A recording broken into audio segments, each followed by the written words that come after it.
Yo, j'espère que vous allez bien.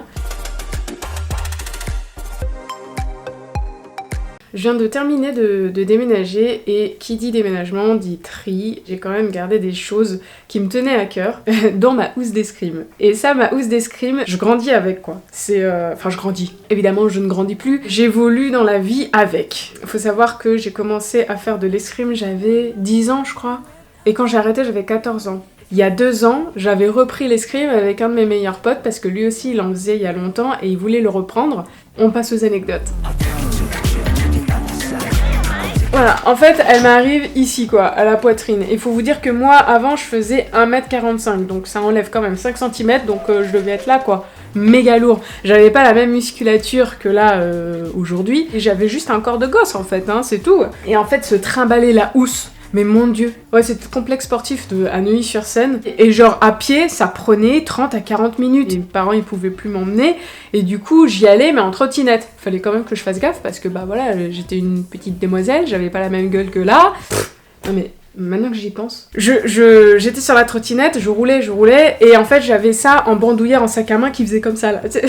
Un épouvantail le truc. Bah ça me déséquilibrait beaucoup, donc je me suis bien rétamé la gueule. Du coup je me suis dit bon bah au retour je vais faire autrement. Tu te prenais 2 heures d'entraînement dans la gueule, et même quand t'as 10 ans, 14 ans, c'était des entraînements comme il fallait, donc c'était pour nous préparer dès le plus jeune âge à faire des compètes, et ça rigolait pas. Et mais t'étais en sueur, t'étais pas bien, il fallait que tu rentres. Ah moi j'étais avec ma trottinette, j'étais morte. Et je me suis dit vas-y je vais mettre ça en sac à dos, donc j'avais le truc en sac à dos. Et vu que je faisais la taille de la housse, les gens ils me voyaient pas, genre il y avait une housse avec des pieds quoi. Genre tu te mettais de dos, on voyait juste une housse rouler. En tournant, j'ai tapé. Ah mais les pauvres, parce qu'en plus, se prendre un coup de housse, ça fait super mal, donc les pauvres... Non mais Et puis quand tu roules, en fait ça faisait ça sur ma tête, et je me suis dit putain, t'as ça là qui te rentre à la gueule. Pauvre Jazz, non mais vous pouvez le dire, hein, pauvre Jazz. Alors quand vous faites de l'escrime, pour les hommes il y a les coques dans les parties intimes, et pour les femmes il y a les coques pour la poitrine. Ah mais putain, mais en plus elle est fondue, vu les coups de fleuret dessus. Donc c'est des coques assez grandes. Quand j'ai vu le truc, on dirait Star Wars quoi. Mais qui n'a pas pensé à ça ? Les coups qu'on se prend, et je me suis pris un coup de fleuret en compétition dans les parties intimes, et nous on est que protégés là, je peux vous dire, mais je me suis dit bon c'est la fin, hein, j'aurai plus d'enfants, puis c'est terminé, hein, salut. Qu'est-ce que ça faisait mal ? C'est pas parce qu'on est filles que ça fait pas mal, hein. Même quand vous êtes jeune et que vous avez pas forcément de poitrine développée, chez les femmes c'est très sensible, faut faire vachement gaffe. Même quand t'es gosse en fait. Bon, moi j'étais développée. J'étais déjà bien développée par rapport à la norme. À 10 ans, voilà quoi. J'étais déjà... Mais ça c'est dans les gènes, etc. Hein. Est-ce qu'on m'a fait chier ? Oui, on m'a fait chier. En compétition, il y a un arbitre au centre, il y a 2 arbitres pour l'adversaire et 2 autres arbitres pour l'autre personne. Parce qu'on n'a pas les écrans comme à la télé, hein. Donc il faut vraiment faire gaffe à eux, à ces arbitres-là. Et même avec ça, il y avait quand même discussion, quoi, parce qu'on se disait, mais j'ai quand même touché, quoi. Le truc, c'est allumé, mais il faut vraiment qu'il s'allume, il faut vraiment qu'on voit le truc se tordre, limite, l'épée se tordre. Et du coup, on y allait, quoi. Ah, mais on y allait, mais comme des bourrins pour être sûr d'avoir le point, quoi. Pas de pitié, hein. Ah, vous avez juste ça à mettre en dessous, et après, il y a le gilet, vous savez, avec ce fameux truc. Vous savez, Michael Jackson, il a fait un clip avec le truc, il est trop stylé, il a de l'aluminium doré sur lui, il est stylé. Alors moi, je suis une grosse fan de Michael Jackson, mais depuis que je sais que je respire. Au-delà du fan, c'est-à-dire que ça devient une source d'inspiration, ça devient... Tu t'appuies dessus pour... Bon, attention, hein, pas sur les faits chelous, hein. Tout le côté artistique, en fait, tout le côté... la personne qui est réservée, mais c'est un gros lion sur scène. Même mon frère m'a dit que je faisais le moonwalk, j'avais 5 ans ou 4 ans. Donc c'est pour vous dire que c'est depuis longtemps hein, qu'il me suit, et je me voyais beaucoup en lui. Mais uniquement du côté artistique. 14 ans, et ça me va toujours. Alors, ça me va toujours.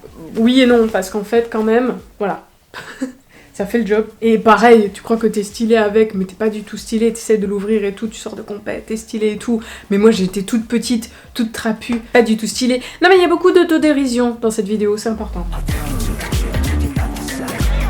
Le gant, mais il est dans un état...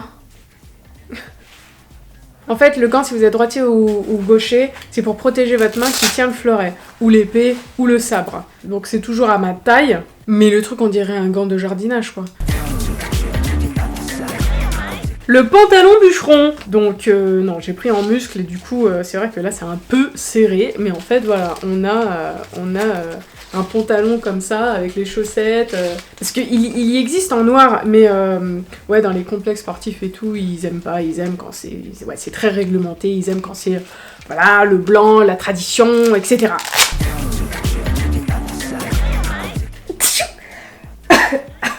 Aïe. Avec l'arme, c'est l'emblème de l'escrime. Je me suis dit, ça y est, quoi, je fais de l'escrime. Mais c'est super lourd. Ça, c'est super dur. Voilà, fallait laver à la main, etc. Quand je vois ça, ça me donne une force de ouf. Ah, tu vas voir les abeilles et tout. Enfin bon, bref, hein, des choses comme ça. Et c'est pas des compétitions, tu fais 2 minutes en fait. C'est des compétitions où parfois tu peux même faire à 10 minutes comme ça, en espèce de crabe. Avec ça, tu respires pas, t'as chaud. On suffoquait là-dessous. Et souvent, on le mettait comme ça, puis après, on le remettait et tout.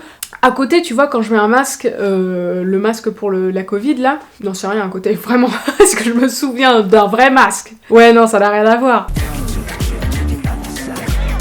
Mon fleuret, mon chouchou. La plupart des escrimeurs, ils vont dire « Ouais, le fleuret, c'est de la merde, et vas-y, on est en épée, à l'épée, etc. » J'ai une énorme attache avec le fleuret. En fait, quand vous commencez l'escrime, vous commencez avec le fleuret. En fait, avec le fleuret, vous pouvez toucher juste le tronc. L'épée, vous pouvez toucher de la tête aux pieds. Et le sabre, vous pouvez juste toucher en haut de la taille, en fait. Et du coup, il y en a beaucoup qui passent à l'épée et qui adorent l'épée parce que tu peux tout toucher, en fait, la tête aux pieds. J'ai une énorme attache avec le fleuret parce qu'en fait, bah, c'est comme moi, quoi, c'est tout petit, c'est fin.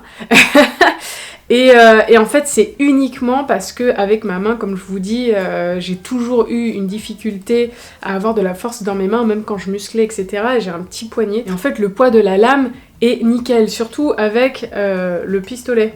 Parce qu'en fait, normalement, vous avez une barre là. Passez à ça au pistolet pour avoir une meilleure prise, parce qu'en fait, la main, elle bouge pas, en fait. Il fallait que je sois quand même dans le confort avec l'arme.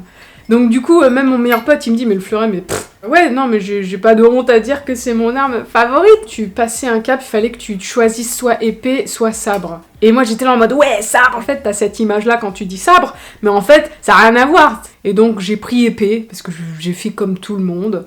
Ah, c'est pas la même bête. Et vous avez vu que je l'ai moins personnalisé.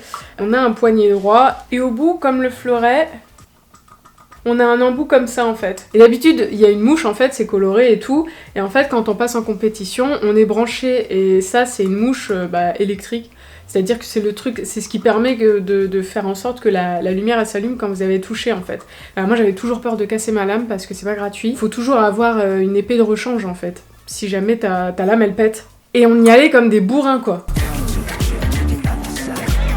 Ça, je me le prenais et je m'ouvrais. En dessous du gant, j'étais à 100. Fallait pas se plaindre et c'est peut-être pour ça d'ailleurs que quand j'ai mal ou quand je m'ouvre, je dis rien. Je rentrais mais avec des bleus mais partout sur tout mon corps et il y avait des sacrées courbatures et c'était pas des petits bleus. Hein. Le lendemain à l'école, c'était compliqué, c'était dur, plus les courbatures d'entraînement. Tu t'es ouvert ? C'est pas grave, on continue la compète. On souffre après.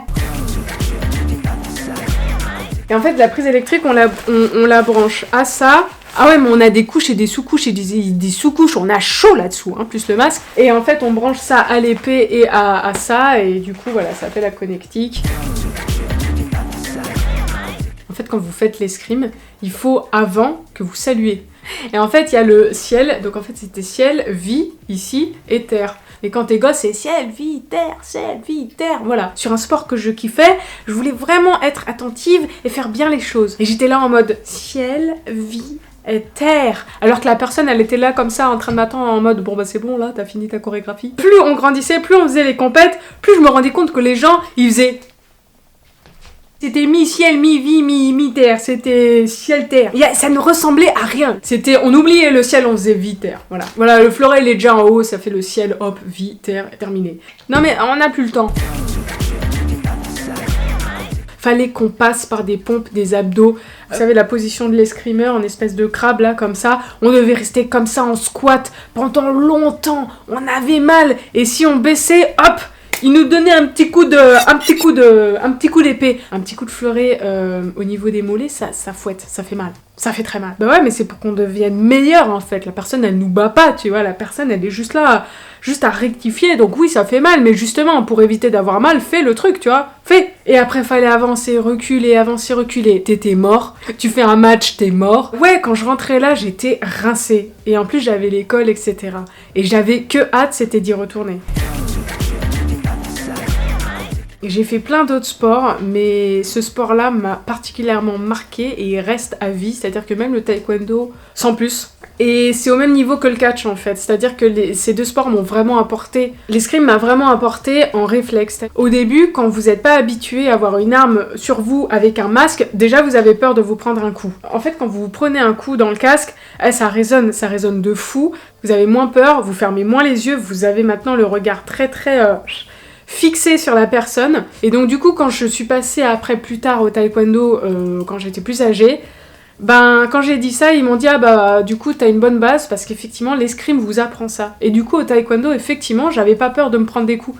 Ça m'a désensibilisée en fait. J'ai fait ça très jeune, mais heureusement parce qu'en fait, du coup, ça m'a désensibilisée de me dire t'as mal, c'est pas grave. Voilà, dans la caméra et tout, on a l'impression que je suis hyper à l'aise, hyper extravertie, etc.